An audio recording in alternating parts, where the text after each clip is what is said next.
설명해 주시죠. 예, 지금 보이시는 게 이제 그 화천대유 김만배, 정영학 씨 두 사람이 이제 나눈 대화를 정영학 씨가 이제 녹취를 해서 이걸 녹취록 형태로 푸른 거죠. 그래서 이걸 재판부에 제출한 거죠, 이게. 그러니까 이제 검찰에서 증거를 확보했고요. 그러니까 이건 사적인 문서가 아니고 이미 그 검찰에 제출이 돼서 이 공적인 이미 문서, 증거 능력을 가지고 있는 이 녹취록 중에 나와 있는 대화 내용입니다. 근데 이 대화 내용 중에서 이제 가장 관심이 끄는 부분이 김만배 씨가 윤석열이는 형이 가지고 있는 카드면 죽어. 그러니까 윤석열이는 내가 가지고 있는 카드면 죽어. 그러니까 결국 자신이 쥐고 있는 카드 하나로 윤석열이는 날려버릴 수 있다. 이런 얘기를 이제 정영학 씨한테 한 겁니다. 그런데 이 녹취가 과연 이제 어느 시점에 나온지는 지금 시점은 조금 더 정확히 파악을 해볼 필요는 있는데 앞에 정영학 씨가 뭐라고 얘기하냐면 참 정신이 없으시지 않으셨나요? 윤석열 특검부터 해갖고 특검이 아니라 그 국감 이렇게 얘기를 한 거 봐서는 여기에 특검이라는 얘기가 나오고 국감이라고 하는 얘기가 나오잖아요. 그러니까 대장동 게이트가 지난해 그 추석을 앞두고 그 민주당 경선 과정에서 그 터져 나왔죠. 그러면서 이게 그 국민의 그 힘에서도 그 대장동 게이트를 이제 이재명 게이트로 막 몰아가면서 뭐 특검 얘기도 나오고 뭐 국감 얘기도 나오고 이제 그랬던 거예요. 이제 그 시점에 아마 대화가 나왔던 것 같은데 그동안에 이 대장동 게이트가 외부로 터지기 전까지 이 화천대유의 그 공범들 같은 경우는 그들이 확보해둔 수익금을 배분하느라고 조금 언쟁을 벌이고 있었는지 모르겠는데 대장동 게이트가 갑작스럽게 언론에 공개가 되고 정치 쟁점화하면서 본인들도 굉장히 당혹스러웠을 것 같아요.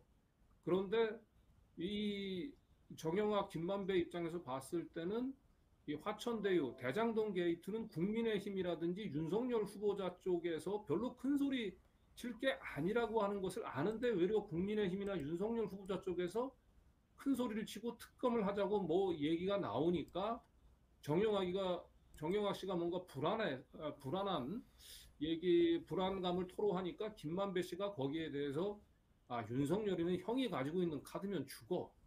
그러니까 윤석열이는 내가 한방 날릴 수 있는 한 방에 날릴 수 있는 카드를 가지고 있다라고 얘기를 하면서 지금은 아니지만 근데 형은 그 계통엔 안 나서려고 그래. 그러니까 내가 카드를 가지고 있긴 하지만 칼자루는 쥐고 있긴 하지만 지금 내가 거기는 그 카드를 꺼내 보이지는 않겠다. 그냥 카드를 히든으로만 쥐고 있겠다. 그런 얘기죠. 그러니까 결국 이 얘기는 윤석열 그 후보자를 압박할 수 있는 카드를 쥐고만 있고 그렇게 되면 결국 윤석열 후보자가 와 유착돼 있는 검찰이 자기를 함부로 하지 못할 거라라고 하는 그런 이제 은연중에 암시가 들어가 있는 거죠. 그러니까 윤석열을 날릴 수 있는 카드를 자신의 또는 그 공범들을 보호하는 그런 카드로 활용을 하겠다, 압박용 카드로 활용하겠다라고 하는 의도가 다분히 들어가 있는 말이라고 볼 수 있습니다. 그래서 무슨 말인지 알지? 그랬더니 정영학이가 예, 그러니까 김만배가 형은 서초동에서 탈출하려고 한다. 그래서 못 믿고 싶으면 빠져나가. 이런 얘기죠. 그러니까 여기서 서초동에서 탈출하려고 하는 것들이 또 어떤 의미인지는 정확히 앞뒤 맥락을 봐야 되긴 하겠습니다만 서초동에서 탈출한다는 얘기는 서초동은 법원과 검찰이 있는 거잖아요. 그러니까 이 법원과 이 검찰 이 송사에서 나는 벗어나려고 한다. 그러니까 이걸 정치 쟁점화해서 내가 검찰의 수사를 받는 일, 재판을 받는 일이 있을지 모르겠는데 그런 일이 없도록 나는 여기서 빠져나가려고 한다. 그러니까 또 내가 카드를 쥐고 있으니까 너는 내 말을 따라라. 나만 믿고 따라라. 그런데 내 말을 믿지 못하면 너는 여기서 나가라. 이런 식의 대화가 이제 오고 갔던 게 아닌가 이렇게 지금 뭐 이런 그렇게 추정이 됩니다. 예. 네. 아무튼 근데 여기서 중요한 어쨌든 거는 가장 현재 충격적인 얘기는 네, 음, 말씀하세요. 예. 말씀하세요. 네, 윤석열 아니 그러니까 여기서 가장 충격 검찰총장이 그 음. 이 검찰총장을 하기 전에 청문회 당시에 김만배 씨를 포함한 6명의 기자들이 그 총장 후보를 위한 여러 가지 그 청문회 준비를 함께 해주었다라는 얘기들이 있었는데 그걸 또 저희 일간TV에서 또 특보로 보도를 했었죠. 그런데 현재 저희가 이 녹취록을 입수를 하면서 들었던 정보에 의하면은 윤석열 검찰총장 시절에도 이 6명의 기자들이 국감 준비도 같이 해줬다라는 얘기들을 듣고 있습니다. 중요한 거는 이러한 녹취록 진술을 확보하고도 검찰은 왜 제대로 윤석열 후보에 대한 수사를 진행을 하지 않았는지 또 제가 알기로는 현재 기사가 올려주시겠습니까? 단독으로 해서 아마 김만배가 남욱 정영학과 함께 2014년도에 박영수 로펌에서 대장동 사업 입찰을 준비했다라는 기사가 나온 걸로 알고 있는데 그러한 진술을 확보하고도 왜 그러한 부분들을 하고 올라왔네요. 수사를 안 하고 있는지 이 부분에 대해서 우리 그 박대영 기자님께서 좀 설명을 해주시기 바랍니다. 여기 이제 잠깐만요. 박영수 그 화천대유 이 입금 관련해서 잠시만요. 제가 기사를 좀 보면서 말씀드리겠습니다. 요 기사가 이제 그 최근에 이제 1월 20일 날 나온 기사죠. 그래서 박영수 특검은 그 우선 김만배 씨와 윤석열 또 박영수 이런 그 커넥션 중에 한 라인이죠. 그래서 박영수 특검이 있던 그 사무실에서 같이 그 준비를 하고 총장 인사청문회도 같이 준비를 했다 이런 내용들도 당시에 이제 내용이 나왔죠. 그리고 요 한국일보 기사에 보면은 박영수 특검과 그 관련한 대화들이 나옵니다. 보면은 화천대유 초기 자금에서 박영수의 돈이 투입됐다는 언급이 2020년 4월에 나오게 되는데요. 김만배가 이렇게 얘기를 하죠. 우리 법인 화천대유입니다. 화천대유를 만들 때 돈 들어온 것도 박영수 고검장 통해서 들어온 돈이야. 이렇게 얘기를 하죠. 그리고 이제 이기성 통장에 그것은 해줘야 돼. 무슨 말인지 알겠지? 그렇게 얘기하니까 정영학이 잘 알겠습니다. 그렇게 얘기합니다. 그리고 7월 2일에 또 한번 그 박영수 딸에게 이제 50억 원, 그러니까 우리가 곽상도 50억 원 50억 클럽 얘기했었죠. 그래서 50억 원을 주례했다는 언급도 나옵니다. 그러니까 김만배가 기성이가 박영수 딸에게 돈 50억 주는 거를 자기를 달래. 이기성이가 누구를 차려주겠대. 내가 누구를 박영수 딸을 한 50억 정도 줄 생각을 하는데 너 그런 얘기 형한테 하면 나쁘다고 그러지. 이렇게 또 얘기를 합니다. 그래서 박영수가 처음에 돈을 대고 그리고 박영수 딸에게 배당을 하려는 50억을 주어서 배당을 하려는 얘기도 나오고 해당 녹취록에 또 6월에 또 나왔던 요건 제가 맥락을 좀 간단히 좀 설명을 조금 좀 해야 될 것 같아요. 자, 그러니까 아까 그 김만배가 정영학하고의 그 대화에서 그 윤석열이는 그 내가 가지고 있는 한 방이면 날려버릴 수 있을 거라고 하는 취지의 언급을 하잖아요. 근데 이런 대화가 이루어진 것은 대장동 게이트에 대한 검찰의 본격적인 수사가 시작되기 전으로 보입니다. 그러니까 검찰 수사가 시작되기 전에 이제 정영학이가 굉장히 불안해하니까 김만배가 윤석열이는 내가 가지고 있는 카드 한 방이면 죽어. 그러니까 검찰도 우리를 함부로 대하지 못하니까 너무 겁먹지 마.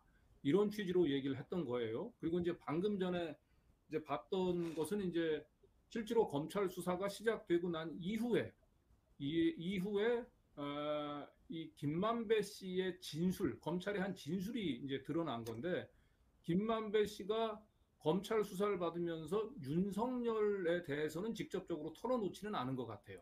다만 윤석열과 깐부 관계에 있는 박영수가 화천대유 사업 초기 과정서부터 깊숙이 관여돼 있다라고 하는 것을 검찰에 진술을 한 것 같습니다. 그러니까 김만배 입장에서는 윤석열 관련된 부분은 히든으로 계속 쥐고 있으면서 박영수가 화천대유에 깊숙이 관련돼 있다라고 하는 것들을 강력히 진술함으로 인해서 검찰에게 경고를 준 걸로 봐야 되는 거예요. 자, 그런데 이제 이 화천대유에 박영수가 깊숙이 관여돼 있다라고 하는 걸 어떻게 시사를 했냐? 화천대유가 2015년도 처음 만들어집니다. 그 당시 만들어질 때 초기 자금이 있죠. 그 초기 자금 중에 5억 원 정도를 박영수 계좌를 통해서 들어왔다라고 하는 사실들을 김만배가 얘기를 하는 거예요. 그러면 박영수가 이 화천대유 처음 만들어질 때 5억을 전 넣었다는 거 하는 것을 저는 그렇게 생각을 합니다. 그러니까 일종의 이제 이 화천대유에 만들어지는 과정에서 자본 투자가 이루어질 건데 나중에 수천억 원 또 1조 원대 가까운 배당을 할 때 5억 원 정도가 들어가면 그 지분이 되는 거예요, 일종의. 그러니까 이, 이 박영수는 처음에 화천대유 설립 과정 때부터 이 공범들과 함께 일종의 인큐베이팅 작업을 참여하면서 자신의 지분을 챙기기 위해서 5억 원을 저는 화천대유에 밀어 넣은 걸로 보입니다. 그리고 지금 이 기사 외에 경향신문에서 또 매우 또 중요한 기사를 쓰는데 이 경향신문 기사에 따르면 이 화천대유 4인방으로 일컬어지는 남욱 정영학이가 화천대유가 만들어지긴 2014년 8월 달부터 요건 지금 한국일보 기사입니다. 제가 얘기하는 건 지금 경향신문 기사인데 그 2014년 8월 그러니까 화천대유가 만들어지기 1년 전에 박영수가 있는 법무법인 강남 사무실에서 화천대유 설립 과정들을 모의를 합니다. 그리고 이 화천대유가 만들어지고 그리고 난 뒤에 이 사업을 추진하게 된 성남도시개발공사의 남욱 정영학이하고 특수관계를 맺고 있는 정모 변호사, 그 다음에 김모 회계사를 성남도시개발공사 직원으로 보내는 방안까지 모의를 합니다. 결국 이 얘기는 뭐냐? 이미 화천대유 지금 문제가 되고 있는 뭐 초과 수익금 환수를 왜 안 했냐? 왜 설계를 저렇게 민간업자한테 많이 갖다 주도록 만들었냐라고 해서 그 당시 성남시가 마치 화천대유에 엄청난 이익을 몰아다 준 것에 대한 책임이 성남시에 있는 것처럼 얘기를 하는데 이 기사에 따르면 2014년도 법무법인 강남 박영수가 있는 사무실에서 성남도시개발공사의 전략개발실장이라든지 이런 중요한 그 대장동 게이트를 설계할 수 있는 위치에 있는 직원들을 파견하는 방안까지 논의했다는 거예요. 이 얘기는 뭐냐? 애장터 대장동 게이트의 이익 배분과 관련된 설계를 그 박영수 특검에서 남욱 정영학과 함께 모의해서 그런 그 설계가 이루어졌던 거고 박영수는 특히나 이 사업을 대장동 사업을 통해서 벌어들일 수익금을 배분받기 위해서 심지어 5억 원까지 투자를 했다는 거예요. 이 같은 내용들을 김만배가 검찰에서 진술을 한 겁니다. 이거는 곧 박영수가 화천대유에 깊숙이 개입돼 있다라고 한 걸 검찰에 얘기함으로써 결국 당신들이 이걸 파다 보면 윤석열 후보자가 나올 수밖에 없고 나를 심하게 건들지 마라 라고 하는 일종의 그 경고성의 표시인 거죠. 그런데 지금 사실은 네. 이 검찰이 화천대유에 대한 대장동 게이트에 대한 수사가 9월 달부터 시작이 돼서 지금 몇 개월이 흘렀습니까? 그런데 박영수 하나 제대로 지금 그 사법 처리하지 못하고 있죠. 윤석열 후보자 얘기는 아예 나오지도 않고 있죠. 대장동 게이트의 그 수익 배분과 관련해서는 정작 박영수가 있는 법무법인에서 모의가 시작됐는데 이 모든 설계가 마치 성남시에서 성남도시개발공사에 압력을 가해서 만들어진 것처럼 지금 이 그림을 만들어가고 있잖아요. 예. 그러니까 저희는 이 김만배가 얘기했던 윤석열이는 형이 가지고 있는 카드면 죽어.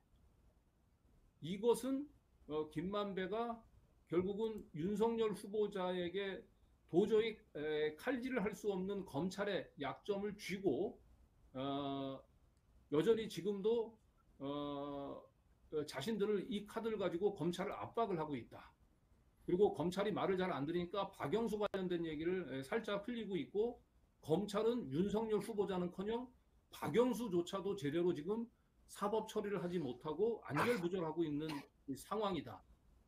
결국 지금 현재 대장동 그 게이트의 본질로 들어가기 위해서는 이 김만배가 얘기했었던 윤석열이를 한 방에 보낼 수 있는 카드가 뭔지 이거를 규명을 해야 된다.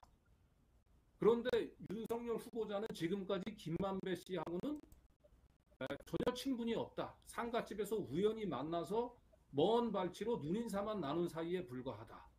또 김만배 누나가 자신의 부친 집을 19억에 주고 산 것도 단순한 우연의 일치다. 이렇게 해명을 하고 있는데, 김만배 씨는 내가 입만 열면 윤석열이는 한 방에 보낼 수 있다.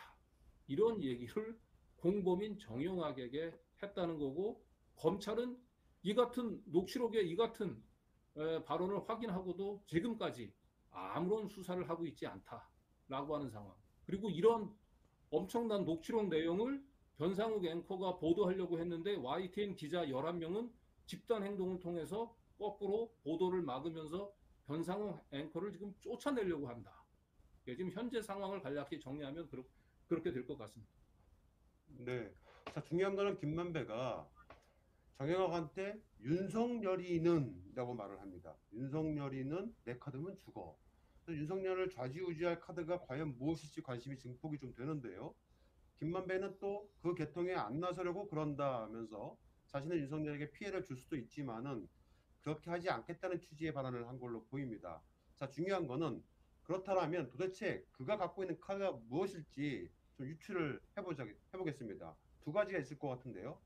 먼저 부산저축은행 수사 당시에 윤석열과 대장동 패밀리와의 연관관계가 좀 있을 것 같고요. 두 번째, 윤석열과 김만배 후보 간의 김만배와 윤석열 후보 간의 주택 매매 사건, 저희 열린국에서 특정 보도했었죠. 그 사건도 재조명이 될 것 같습니다. 우선 부산저축은행 사건 관련돼서 우리 김들 작가님 설명을 좀 해주시겠습니다. 네, 저는 지금 김만배가 들고 있는 카드가 이 두 가지는 다 연결된 거라고 보고 있습니다. 부산저축은행과 지금 그 이후에 주택 매매가 쭉 그 이전부터 이어져 온 어떤 관계로 저는 강력하게 의심을 하고 있는데, 우선 부산저축은행의 경우는 2011년도에 발생한 사건인데 당시에 윤석열은 주인 검사입니다. 당시 그 부산저축은행 검찰 수사팀의 3인방이 윤석열, 윤대진, 이남석입니다. 네, 흔히 말하는 그 윤석열 핫 라인이죠. 그런데 당시 검찰은 이제 뭐 물증을 찾기보다는 그냥 저축은행, 부산저축은행 경영진의 그 진술에 의존만 해서 전형적인 용두사미로 끝났는데, 뭐 여러 가지 뭐 내용이 있지만 뭐 신한저축은행 뭐 등등등등 관련돼 있는 부분들이 쭉 있지만 그거는 지금 대장동과 직접적인 연관이 아니니까 일단 논외로 치고, 대장동에 직접적으로 관련돼 있는 것과 지금 이 부산저축은행 사건을 한번 연결해서 제가 설명을 해드려보겠습니다.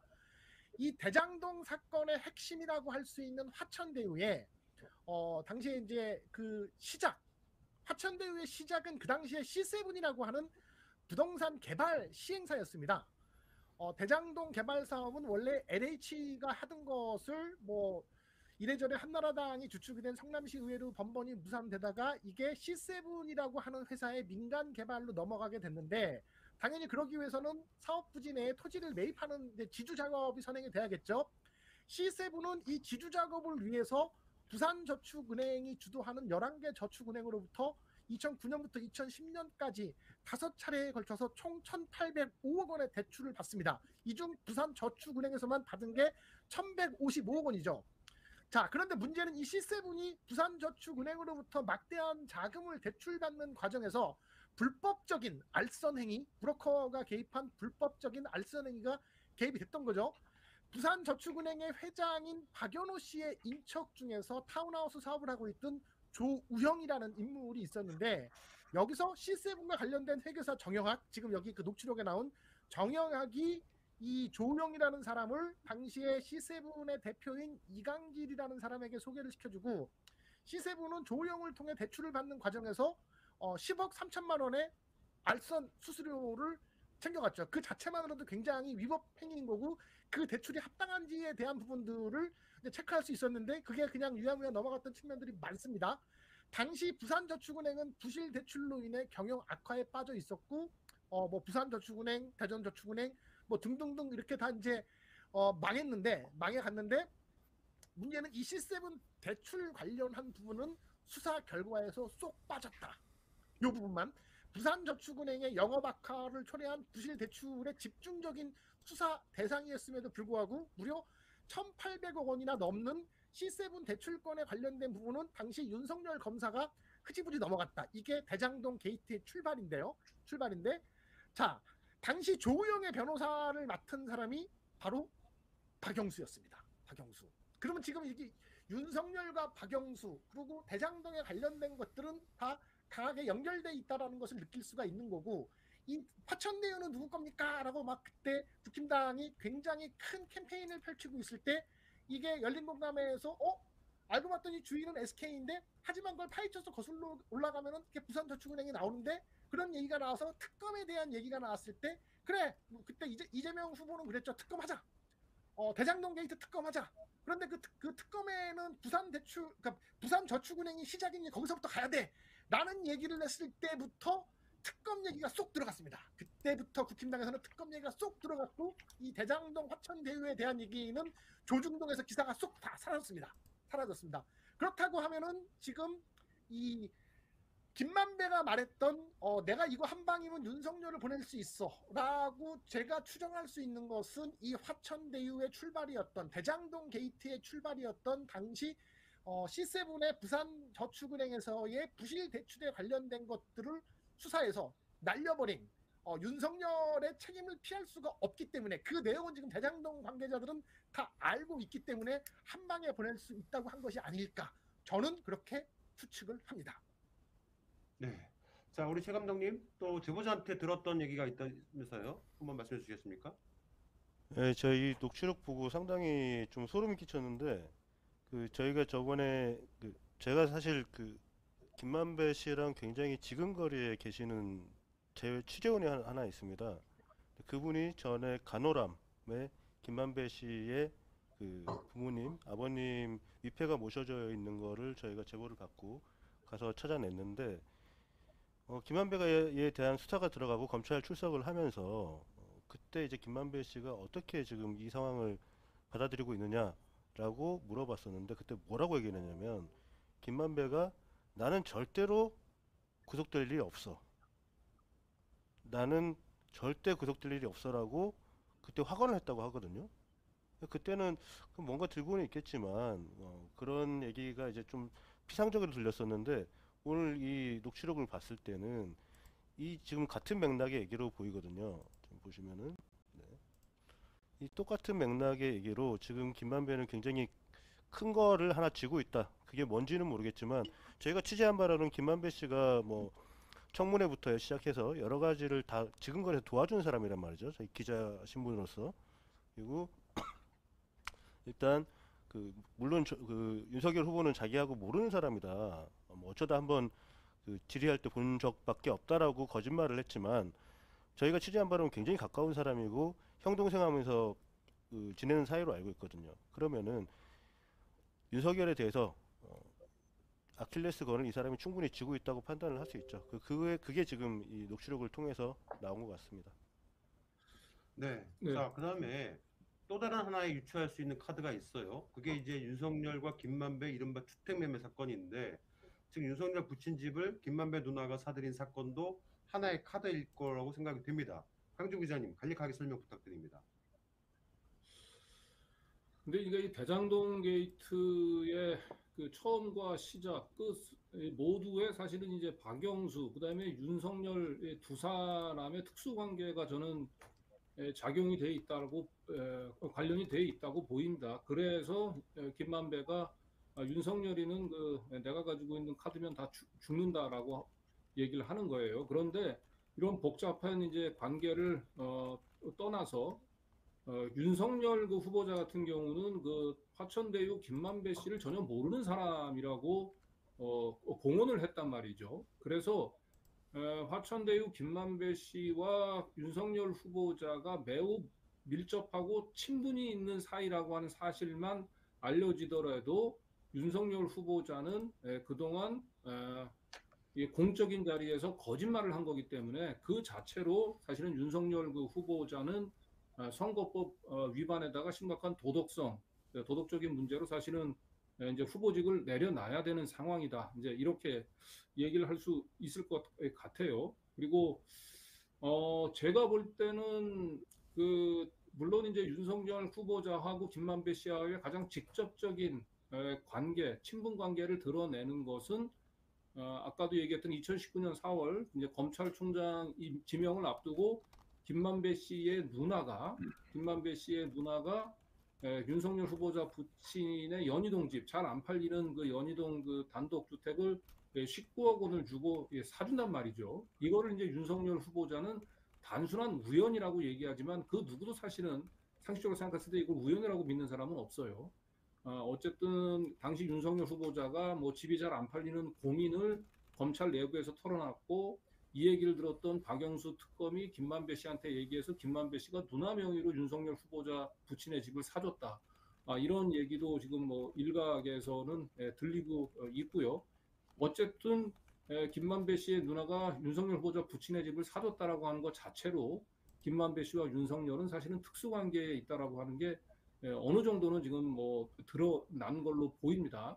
그런데 이 두 사람의 관계는 단순히 여기서 그치지 않아요. 아까 김두일 작가가 얘기했습니다만 대장동 게이트의 출발이라고 할 수 있는 대장동 그 땅을 최초로 매입하는 과정에서 부산저축은행이 1,100억 원을 대출을 해줬고 그 1,100억 원을 불법적으로 대출 알선해 주는데 관여됐던 사람이 조우영 씨인데 이 조우영 씨를 윤석열 당시 대검 검사가 불러서 참고인으로 조사했음에도 불구하고 아무런 사법 조치를 취하지 않고 그냥 면죄부를 줬단 말이죠. 그리고 그 당시 이 조우영 대출 불었고 그 조우영 씨는 박영수 특검이 변호사였고 이 박영수 변호사를 소개시켜 준 사람이 바로 김만배 씨란 말이죠. 그러니까 결국은 2010년 부산저축은행 수사 때부터 김만배, 박영수, 윤석열 후보자는 이 대장동 게이트와 관련해서 서로 이익 공동체로 묶여져 있었던 사람이고 그것이 이제 2014년도 박영수 특검 사무실에서 이 대장동 게이트와 관련된 남욱과 정영학이 앞으로 이 화천대유를 어떻게 만들 것인지 그 설계하는데 모의를 했고 성남도시개발공사에 가서 주요한 투자 수익 배분 결정을 하는 전략 실장을 누구를 배치할지 문제까지도 서로 상의를 했단 말이죠. 그런데 이 남욱하고 정영학이가 갑작스럽게 이 부실 대출이 뒤늦게 탄로가 나면서 수원지검의 조사를 받게 됐고 이 수원지검의 조사를 무마시키는 과정에 또다시 박영수가 관련이 돼 있었죠.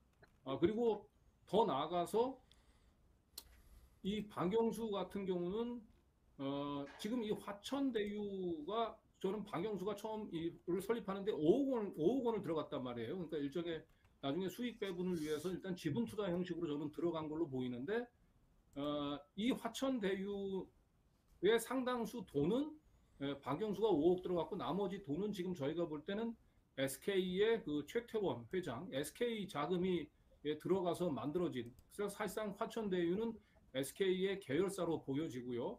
그리고 SK가 이 화천대유를 만들어서 50억 클럽 쪽에 이제 거액의 이제 그 뇌물을 주는 파킹 형태의 그 뇌물을 주게 된 이런 과정은 그 이면에는 2015년 거의 비슷한 시기에 화천대유가 만들어진 비슷한 시기에 SK 최태원 회장이 사면이 되죠.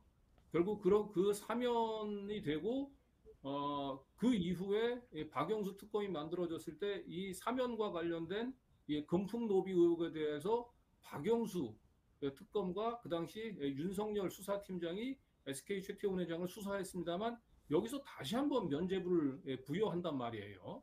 그러니까 결과적으로 종합해 보면 윤석열 후보자와 박영수 특검은 이 대장동 게이트에 연루된 공범들과 2010년 부산저축은행 사건 때부터 2015년 화천대유가 만들어지던 과정, 그리고 화천대유에 돈을 투입한 SK 최태원 회장의 사면과 그다음에 이 특검에서 SK 최태원 회장의 이 사면 금품 로비에 면죄부를 부여하는 과정에 다 촘촘히 얽혀 있는 사람이다.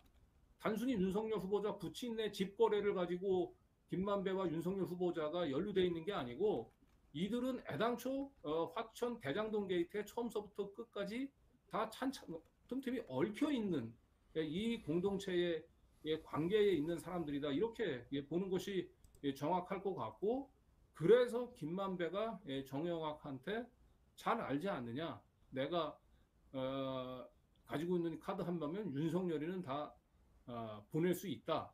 근데 이런 얘기를 이제 김만배가 정영학한테 했던 얘기는, 아마도 정영학이는 이 화천대유 대장동 게이트의 전면에 박영수 특검까지는 드러나 있는데, 박영수 특검의 깐부인 윤석열이 어떤 식으로 관련되어 있는 거 정도까지는 정영학이 모르는 것 같아요.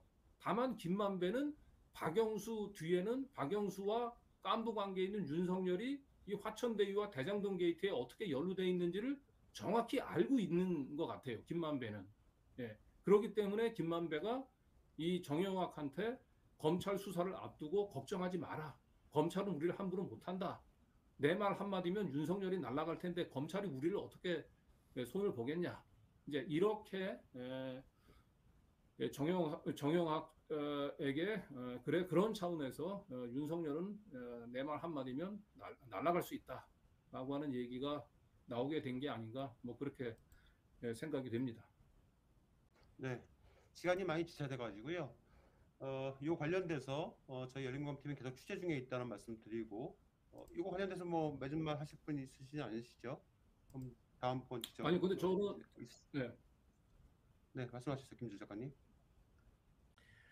지금 이런 상황에서 변수가 된 사람이 당시에 이재명 성남시장이었던 겁니다. 이것을 그러니까 굉장히 오래전부터 2007년 8년도부터 설계해왔던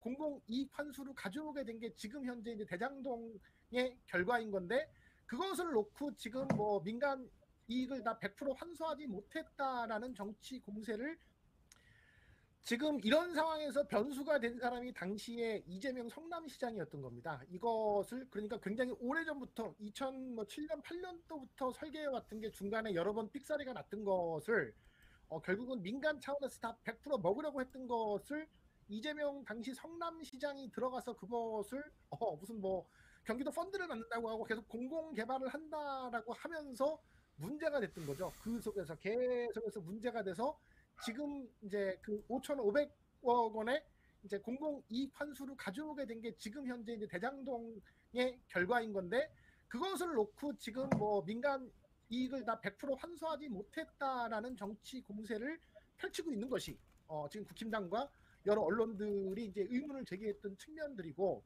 그래서 결국은 이 화천대유 대장동에 대한 이러한 그 특검을 만약에 하게 되면은 결국은 이제 이 부산저축은행까지 올라갈 수밖에 없는 것이고, 그리고 중간에 아까 강진구 기자님께서 설명을 해주셨던 SK에 대한 이야기도 필수적으로 나올 수밖에 없는 것이고, 그러면 진짜 거기서 말한 그 녹취록에 나온 그분이 누구인지, 그 다음에 최초에 여기 누가 관련된 건지, 누가 설계를 한 건지에 대한 부분, 거기서 누가 싸워서 지금 현재의 결과가 나온 건지가 다 명명백백 나올 것이다. 하지만 윤석열 후보자와 국힘당은 아마도 이 문제 관련해서는 더 이상 특검으로 가기를 원하지 않을 것이다 라고 저희는 보고 있고, 때문에 뭐 열린공감TV에서 계속해서 더 후속 취재를 할 수밖에 없죠. 뭐. 네. 네, 제가 덧붙여서 좀 한 가지 얘기하자면, 지금 윤석열 후보자하고 별개로 그 윤석열이는 형이 가지고 있는 카드면 주고라고 하는 이 김만배 씨의 이 대화 녹취록은 검찰이 이미 입수한 대화 녹취록에 있는 내용입니다. 즉 검찰은 이 같은 사실을 진작에 파악을 하고 있었던 거예요. 그러면 과연 이제 이 같은 사실들을 파악을 해서 어느 단계까지 보고가 됐는지를 저희는 파악할 필요가 있습니다. 최소한 김태훈, 지금 서울중앙지검의 대장동 게이트를 지휘하고 있는 김태훈 4차장 검사는 이걸 알고 있었을 것 같고요. 이 같은 내용을 이정수 서울중앙지검장에까지 보고했는지, 이정수 서울중앙지검장은 이것을 김호수 검찰총장에까지 보고했는지, 어느 단계까지 이 핵폭탄급 발언이 어느 단계까지 보고가 됐는지는 반드시 이건 진상 규명이 되어야 됩니다. 그래서 만약에 김호수 검찰총장이 됐던, 이정수 서울중앙지검장이 됐던, 김태훈 서울중앙지검 4차장이 됐던, 이 같은 김만배가 이 같은 사실을 발언하는 걸 알고도 윤석열을 죽일 수 있다라고 얘기했던 이 김만배가 얘기했던 이 카드에 대해서 수사를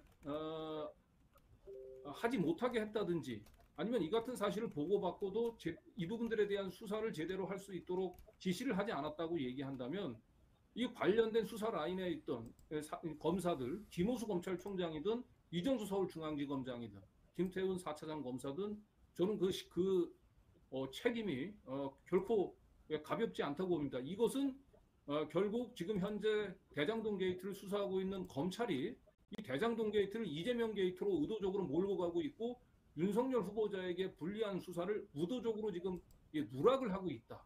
이것은 결국 검찰이 수사를 통해서 이번 대선에 개입하고 있는 부분이기 때문에 이거는 그냥 결코 간과할 수 없는 문제다. 그래서 윤석열 후보자에 대한 처벌과 별개로 이 김만배가 얘기했었던 이 핵폭탄급 발언, 윤석열을 날릴 만한 카드를 가지고 있다는 이 발언을 입술하고도 제대로 수사를 하지 않았던 책임들은 김호수 검찰총장서부터 시작해서 이 수사 지휘 라인에 있는 사람들이 과연 이 부분들에 대해서 그 직무 방기를 하지 않았는지, 직무 방기를 통해서 고의적으로 사실상 이번 선거에 개입을 한 것은 아닌지, 이 부분들에 대해서도 반드시 엄중한 책임을 물어야 된다. 저는 이제 그 점을 강조하고 싶습니다. 네, 김만배 씨가 장영학 회계사에게 말했던 윤석열이는 형이 가지고 있는 카드면 죽어라는 이 녹취록에 관련돼서는 저희 열린공감 TV가 계속해서 취재를 해서 시민들께 그 진실을 알려드릴 것을 약속을 드립니다.